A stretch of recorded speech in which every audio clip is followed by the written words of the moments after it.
మిత్రులారా, అగ్రశ్రేణి హీరోగా అఖిల్ వారి జాబితాలో చేరబోతున్నారు. సంతోషం. చిన్న వయసులోనే 100 కోట్ల జాబితాలో చేరడం, లెనిన్ సినిమాతో అందరి మన్ననలు పొందడం, మన తెలుగు గొప్ప హీరో వచ్చాడని అందరూ ఆయన స్వాగతించడం గొప్ప విషయం. కానీ ఆయన భవిష్యత్తు సినిమాలు ఎలా ఉండాలి, ఎలాంటి జాగ్రత్తలు తీసుకోవాలి అనేది చాలా ముఖ్య విషయం. మీకు తెలుసో లేదో, వారి తాతగారైన నాగేశ్వరరావు రామారావు వారు పాత్రలు మంచివి ఎన్నుకున్నారు కాబట్టి లాంగ్ జర్నీ చేశారు. చాలా గొప్ప పాత్రలు తీసుకున్నారు. పాత్ర ఎన్నుకోవడం, దాని బడ్జెట్ ఎంత పెట్టారు, అది పాన్ ఇండియా కాదా, అది కాదు వాళ్ళది. తన పాత్ర ఎలాంటిదని చాలా గొప్పగా ఆలోచించారు. ఆ విషయం కొన్ని ఉదాహరణలు ఆయనకు తెలియజేయాలనే ఉద్దేశంతో ఈ వీడియో చేస్తున్నాను. ఎన్టీ రామారావు గారు, నాగేశ్వరరావు గారు పాత్రలు ఎన్నుకోవడంలో నాగేశ్వరరావు గారు రామారావు కన్నా గొప్ప నిర్ణయాలు తీసుకునేవారు. ఒకసారి దేవదాస్ హిట్ అయిన తర్వాత 1951లో Tamil Telugu 2 super duper hit అయితే అప్పుడు చాలామంది దాదాపు 10 మంది నిర్మాతలు ఆయన దగ్గరకు వచ్చారట. మేము సినిమా తీస్తాం. సౌత్ ఇండియా మొత్తం దేవదాస్, మొత్తం ఇండియాలోనే దేవదాస్ అంటే నాగేశ్వరరావు అనేటువంటి పేరు వచ్చేసింది. కానీ నాగేశ్వరరావు ఎటువంటి పరిస్థితుల్లో నేను ఇలాంటి ట్రాజడీ సినిమాలు చేయను అని నిర్ణయం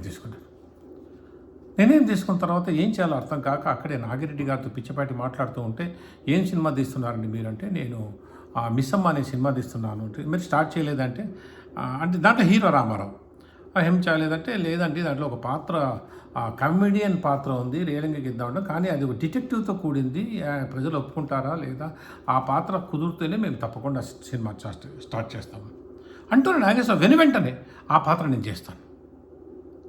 ఏంటండి మీరు దేవదాసు సౌత్ ఇండియాలోనే ఫేమస్ అయిపోయారు, రామారావుకు మించి మీకు పేరుంది, మీరు చేయడం ఏంటి, అందులో పాటలు లేవు, 10 పాటలు కూడా రామారావుకి ఇవ్వండి, ఏం పర్లేదు నాకు ఆ సినిమా ఇవ్వండి, నాకు ఆ పాత్ర ఇవ్వండి అని చెప్పి ఒక కమెడియన్ డిటెక్టివ్ రోల్ను ఒప్పుకొని, అందరూ ఏమేమో అన్నారంట, ఆయన అమ్ముడు పోయారు, ఇది అది అని కేరే చేయలేదు. కానీ సినిమా వచ్చిన తర్వాత ప్రతి ఒక్కరు నాగేశ్వరరావుని అప్రిషియేట్ చేశారు. ఎంత బాగా చేశారో, అటు దేవదాసు ఇటు కమెడియన్ డిటెక్టివ్ రోల్. ఆ రకంగా తన పాత్రలు వారు చాలా చక్కగా వాళ్ళు ఎంచుకునేవారు. అదే రకంగా రామారావు గారు తన సామర్థ్యం పౌరాణికంలో ఉందని తెలుసుకున్న తర్వాత ఆయనకు చాలా గొప్పగా ఆయన సెలెక్షన్ చేసుకున్నారు. కానీ వారు కూడా తప్పు చేశారు. ఉదాహరణకు దేవదాసు మళ్ళీ పుట్టాడు నాగేశ్వరరావు తీయడం, అది ఆయన 55 వయసులో. తప్పుడు నేను చాలా మంది చెప్పారు, ఆ కావ్యాన్ని ఆ సినిమాను మీరు మళ్ళీ తీయడం తప్పు అన్నారు. అంతెందుకు 94లో అనుకుంటాను పాత మాయాబజార్ మళ్ళీ తీశారు. దాంట్లో నాగేశ్వరరావు కృష్ణుడి వేషం వేస్తారు, అంటే సాంఘికంగా చేసి. దాసనారాయణ డైరెక్టర్, సుమన్ నాగేశ్వరరావు రోల్ చేసిన అభిమన్యుడిగా, రామారావు రోల్ను నాగేశ్వరరావు చేశారు. ఫ్లాప్ అది. ఇలాంటి తప్పుడు నిర్ణయాలు వీడి కూడా చేసుకున్నారు తొందరపాటు. కాకపోతే అప్పుడు వారి వయసు ఎక్కువ కాబట్టి ఎవరు పట్టించుకోలేదు. రామారావు గారు కూడా 1977లో దానవీర కన్నా వచ్చి మంచి పేరు తీసుకొచ్చి ఎంత బాగా చేశారు అంటే, తొందరపడి ఆయన 79లో ఒక సినిమా రిలీజ్ చేశారు, శ్రీమద్ విరాటపర్వం అని. అందులో 5 రోల్స్ చేశారు ఆయన. 5 రోల్స్ చేశాడు. కృష్ణుడు, దుర్యోధనుడు, కీచకుడు, అర్జునుడు, బృహన్నల. కానీ ఫ్లాప్. అలా వారు కూడా తప్పుడు నిర్ణయాలు తీసుకున్నారు. కానీ వయసు ఎక్కువ కాబట్టి పట్టించుకోలేదు. ఇప్పుడు నీ వయసు చాలా చిన్నదమ్మా అఖిల్, కాబట్టి పాత్రలు ఎన్నుకునేటప్పుడు ఆచితూచి ఎన్నుకోమ్మా. భారీ సినిమా, భారీ బడ్జెట్, లాంగ్ డ్యూరేషన్, 2 ఏళ్ళు 3 ఏళ్ళు 4 ఏళ్ళు తీసుకుంటే భవిష్యత్తు ఉండదు. వీళ్ళు కొంతమంది చేస్తున్నారు, ఇందనేమో పాన్ ఇండియా చాలా లాంగ్ డ్యూరేషన్ తీసుకుని చేస్తున్నారు. కానీ దానివల్ల వారికి వచ్చే బెనిఫిట్ ఏమీ లేదు, మర్చిపోతారు. కాబట్టి మీకుండేటువంటి బడ్జెట్ స్థాయిలో ఆ పాత్ర వెంటాడాలి. మీరే చెప్పారు, నన్ను ఇంటికి తీసుకెళ్తారు మీరు, నా పాత్ర అలాంటిది. పాత్రకు ఇంపార్టెంట్ ఇవ్వండి, బడ్జెట్కు కాదు, పాన్ ఇండియాకు కాదు. అదే రకంగా మీరు నిర్మాతల హీరో కంటే, అదే రకంగా అభిమానులను గౌరవించండి.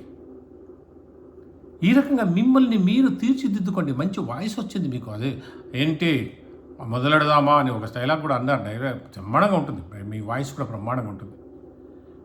మీరు మీ నిర్ణయాలు మీరు తీసుకొని, దాని గురించి కొన్ని సలహాలు తీసుకొని, తొందరపాటుగా అహం అడ్డు వచ్చి, లేకపోతే ఇంకా నన్ను మించిన వాడు లేడనే ఆలోచన రావడం, అలాంటి పాత్రలు తీసుకొని ఒక 2-3 పాత్రలుగా అలాంటి ఫెయిల్యూర్ అయితే మీ మీ ఫ్యామిలీ లెగసీకే అది ఒక అడ్డుపడుతుంది.